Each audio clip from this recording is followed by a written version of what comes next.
आप लोग कैसे हो। देखो आपको जो है तो पाठ्य पुस्तक के जो प्रश्न हैं, क्वेश्चन आंसर है, उनको आज जो है तो इसका पार्ट नंबर 2 है, पार्ट नंबर 1 हो चुका है। नीचे दी गई अभिक्रिया के संबंध में कौन सा कथन असत्य है। इसमें से बताना है कि जो लेड है आपका कार्बन के साथ अभिक्रिया करके क्या बनाता है आपका, तो पीबी बनाता है, और इधर क्या बन रहा है, कार्बन डाइऑक्साइड बन रहा है। ये देखिए इसमें ये मिसप्रिंट है, इसलिए जो तो परेशान मत होइएगा। ये पीबी है, ठीक है ना, 2 पीबी है जो एस सॉलिड है। तो जब आपका ये पीबीओ जो है, इसमें से क्या है, ऑक्सीजन हटता है। ऑक्सीजन का हटना यानी अपचयन है। कार्बन के साथ ऑक्सीजन के जुड़ना यानी उपचयन है, ठीक है ना। अब इसमें ऑप्शन क्या दिया हुआ, ए दिया, सीसा अपचयित हो रहा है, कार्बन डाइऑक्साइड उपचयित हो रहा है, कार्बन उपचयित हो रहा है, लेड ऑक्साइड अपचयित हो रहा है। तो आपका जो ये असत्य कथन पूछा, तो यही असत्य है कि सीसा जो है तो आपका अपचयित हो रहा है और आपका कार्बन उपचयित हो रहा है। तो देखिए इसका ऑप्शन नंबर कौन सा सही हो जाएगा, तो ऑप्शन ए आपका एक जो है तो ए एवं बी जो है तो सही ऑप्शन होगा, ठीक है ना। अगर ये क्वेश्चन नहीं समझ में आता तो आपको कमेंट करना है, ठीक है। अब देखिए दूसरा क्वेश्चन क्या है कि Fe2O3 जो है तो फेरिक ऑक्साइड जो है तो एल्युमिनियम के साथ अपक्रिया करके क्या बनाता है, तो एल्युमिनियम ऑक्साइड बनाता है प्लस क्या करता है Fe, क्योंकि एल्युमिनियम जो है तो आपका अधिक रिएक्टिविटी है।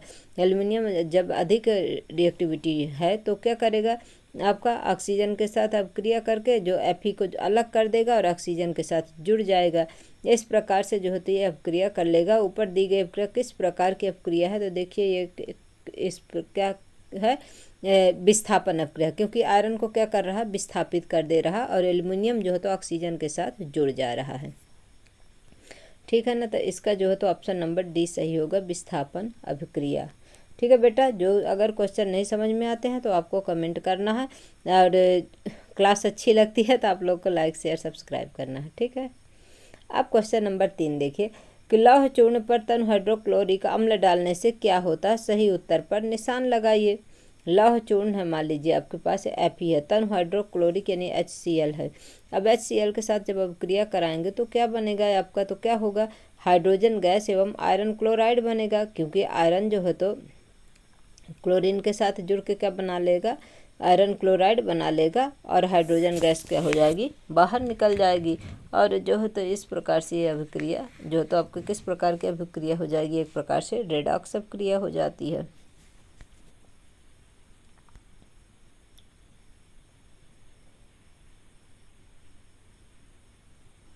तो अब देखिए आगे क्वेश्चन, हाइड्रोजन गैस एवं आयरन क्लोराइड बनता है, ठीक है।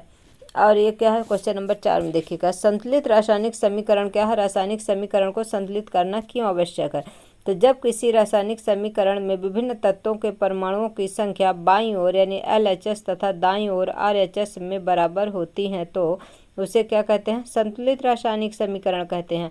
अर्थात अभिकारकों में तत्वों के कुल परमाणुओं की संख्या प्लस जो है तो बराबर क्या है, उत्पादों में कुल तत्वों के कुल परमाणुओं की संख्या रासायनिक समीकरण को संतुलित करता है। मतलब जितने रिएक्टेंट में आपके परमाणुओं की संख्या होगी उतने ही आपके प्रोडक्ट में परमाणुओं की संख्या होनी चाहिए, क्योंकि किसी भी रासायनिक अपक्रिया में द्रव्यमान का ना तो निर्माण होता है ना ही विनाश होता है। अर्थात उत्पाद तत्वों का कुल द्रव्यमान अभिकारक तत्वों का कुल द्रव्यमान, अतः रासायनिक समीकरण में द्रव्यमान के संरक्षण नियम का पालन करता है।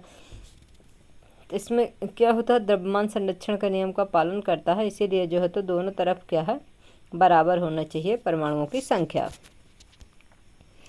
अब देखिए प्रश्न नंबर 5 क्या है आपका, कि निम्न कथनों को रासायनिक समीकरण के रूप में परिवर्तित कर उन्हें संतुलित कीजिए। अब जो है तो क्या है, इधर क्वेश्चन दिया हो कि नाइट्रोजन हाइड्रोजन गैस के साथ संयोग करके क्या बनाता है, अमोनिया बनाता है, क्योंकि नाइट्रोजन क्या है आपका गैस है, प्लस क्या है, हाइड्रोजन भी आपका गैस है, दोनों मिलकर क्या बनाते हैं, अमोनिया बनाते हैं। और ये इस प्रकार के समीकरण को जिससे संतुलित किया जाता है उसे क्या कहते हैं, कंकाली समीकरण कहते हैं। ये देखिए यहाँ पर क्या है, देखिए हाइड्रोजन प्लस क्या है, नाइट्रोजन, दोनों क्या है, गैस है, मिलकर क्या बनाती हैं, अमोनिया गैस बना देती हैं। फिर दूसरे में क्या दिया हुआ, देखिए हाइड्रोजन सल्फाइड गैस का वायु में दहन होने पर जल एवं सल्फर डाइऑक्साइड जो है तो जल एवं सल्फर डाइऑक्साइड बनाता है, जो हाइड्रोजन सल्फाइड जो है देखिए।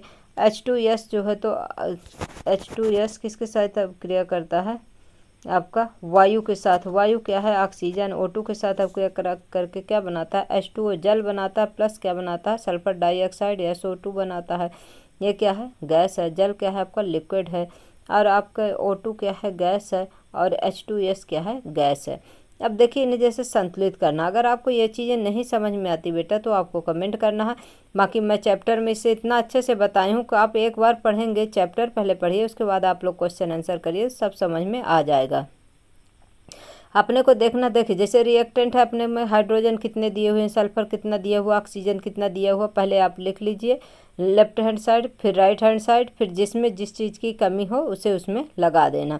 हाइड्रोजन कितने आपके, 2 हैं इधर, देखिए इधर कितने हैं, 2 हैं इधर। ऑक्सीजन कितने हैं, देखिए आपके ऑक्सीजन कितने हैं आपके पास जो है तो 3 दूना 6 ऑक्सीजन।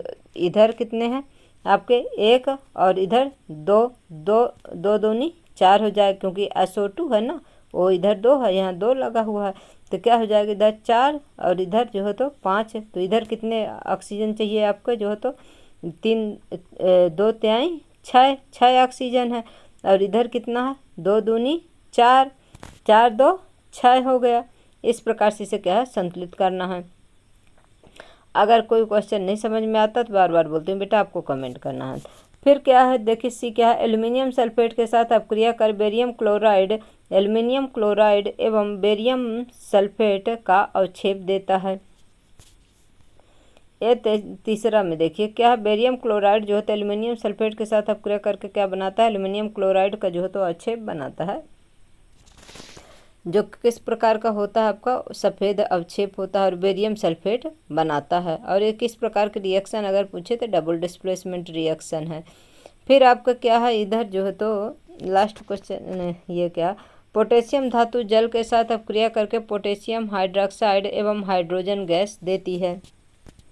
तब देखिए क्या है, पोटेशियम जो है तो किसके, जल के साथ, पोटेशियम क्या है बहुत अधिक क्रियाशील जो है, और हाइड्रोजन कम अक्रियाशील है, तो क्या करेगा जो है तो ऑक्सीजन के साथ अब क्या बना लेता है, KOH बना लेता है, पोटेशियम हाइड्रोक्साइड, प्लस क्या करता है, हाइड्रोजन गैस को बाहर निकाल देता है। इस प्रकार से इनकी जो तो रासायनिक समीकरण लिखते हैं और इन्हें संतुलित करते हैं। इन्हें संतुलित करना बहुत जरूरी है, तभी आपको जो तो क्रियाएं सही होंगी।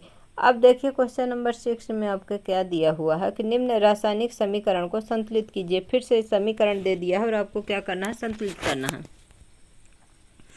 तो देखिए क्या है, इधर जो तो नाइट्रिक एसिड है, HNO3 है, प्लस क्या है, कैल्शियम हाइड्रोक्साइड है। जब कैल्शियम हाइड्रोक्साइड के साथ नाइट्रिक एसिड क्रिया करेगा तो क्या बनाएगा, कैल्शियम नाइट्रेट बनाएगा, प्लस क्या बना देगा, जल बना देगा। अब आपको यही left hand side right hand side लिख लेना। जैसे हाइड्रोजन कितना है, 1 है, नाइट्रोजन कितना है, 1 है, ऑक्सीजन कितना है, 3 है, कैल्शियम कितना है, 1 है, ऑक्सीजन OH कितना है आपके, 2 है, मतलब ऑक्सीजन 1, हाइड्रोजन 2। इस तरीके से करके क्या करना है, सबको लिख लेना। फिर इधर देखना कितने कैल्शियम है, तो इधर 1 है, तो 1 कैल्शियम है, चलो ठीक है। NO3 का होल ट्वाइस 2 है, इधर क्या है, NO3 भर है, प्लस क्या है, H2O है, H2O है। अब देखिए कितने मतलब ये देखना अपने को कितने हैं, तो हाइड्रोजन कितने हो गए, इधर देखिए आपके लेफ्ट हैंड साइड में हाइड्रोजन 1, नाइट्रोजन 1, ऑक्सीजन 3 हो गया, कैल्शियम 1 हो गया, ऑक्सीजन ये OH कितने हैं, 2 हैं। अब OH जैसे इसे अलग लिख लेंगे, ऑक्सीजन कितना हो गया, 1 हो गया, हाइड्रोजन कितना हो गया, 2 हो गया, ठीक है। अब इसके बाद इधर भी देखेंगे तो आपका कैल्शियम 1 है, नाइट्रोजन 1 है, ऑक्सीजन कितना है, 3 है। अब इसको क्या है, होल ट्वाइस 2 लगा है। 2 क्यों लगा है, क्योंकि OH इधर क्या है, 2 है, NO3 मतलब 3 ऑक्सीजन उधर हो गया, इधर का 2 हो गया, 3 2 5 हो गया। अब जो है तो क्या हो गया, H2O, तो आपका 1 ऑक्सीजन इधर हो गया और इधर का कितना हो गया, 3, इधर 3 दूनी 6 हो गया। इस प्रकार से इसे क्या करते हैं, संतुलित करते हैं। अब इस समीकरण को मैं एक पेज में लिख करके और इनके सभी के विधिवत आपको बता दूंगी कि किस प्रकार से इसे संतुलित करते हैं। क्वेश्चन नंबर 6 का जो है तो जो जितनी रासायनिक समीकरण दी होंगी सभी को लिख के और आपको संतुलित करके बताऊंगी कि किस प्रकार से इसे संतुलित किया जाता है। फिर बी में देखिए क्या है, NaOH है प्लस H2SO4 है, तो क्या बनता है आपका सोडियम सल्फेट बनता है प्लस जल बनता है। फिर इसके बाद जो है तो ये सोडियम क्लोराइड का जो है तो सिल्वर नाइट्रेट के साथ अपक्रिया करा के क्या बनता है, AgCl बनता है और NaNO3 बनता है।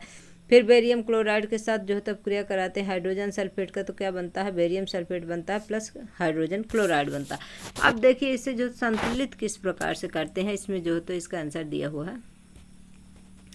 HNO3 के जब अपक्रिया कैल्शियम हाइड्रोक्साइड के साथ अपक्रिया कराते हैं तो सबसे पहले देखना होगा कितना चीज़ हमारे पास क्या क्या है। फिर तो इधर क्या बना, कैल्शियम नाइट्रेट बन गया एक का, प्लस क्या हो गया 2H2O हो गया, लिक्विड हो गया। फिर इधर क्या है, सोडियम हाइड्रोक्साइड है प्लस H2SO4 यानी कि हाइड्रोजन सल्फेट है, अपक्रिया कर क्या बनाता है, सोडियम सल्फेट बनाता है प्लस H2O क्या बनाता है, जो लिक्विड बनाता है। फिर सोडियम क्लोराइड जो है तो सिल्वर नाइट्रेट के साथ अपक्रिया करके क्या बनाता है, सिल्वर क्लोराइड बनाता है प्लस सोडियम जो है तो सोडियम नाइट्रेट बनाता है। फिर barium chloride plus hydrogen sulphate के साथ अपक्रिया करा के क्या बनाता है, बेरियम सल्फेट प्लस क्या बनाता है, हाइड्रोक्लोरिक अम्ल बनाता है, HCl बनाता है। इस प्रकार से ये जो तो क्वेश्चन करने हैं। अगर इसमें यह है कि संतुलित किस प्रकार से किया जाता है, ये चीज़ नहीं अगर समझ में आती है आपको, तो आपको क्या करना है, कमेंट बॉक्स में कमेंट करना है, तो हम आपको इससे जो है तो फिर से बताएंगे, क्योंकि हमारा काम है आपको समझाना। जितने बार नहीं समझ में आता उतने बार आपको समझाएंगे। चलिए अब क्वेश्चन नंबर 7 से कल कराऊंगी, क्योंकि जो है तो क्लास मैं नहीं चाहती कि ज़्यादा बड़ी हो जाए तो आप लोगों को जो है तो परेशानी हो पढ़ने में।